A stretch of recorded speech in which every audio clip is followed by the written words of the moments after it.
เมื่อคืนนี่ฝนตกได้ยินเสียงอึ่งห้องหลายหลายเห็นเราอึ่งตัวหนึ่งอึ่งอย่างน้อ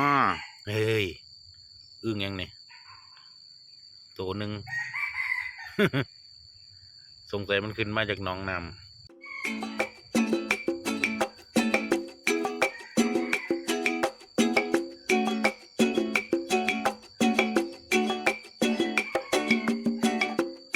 ไปแพร่พันธุ์ซะ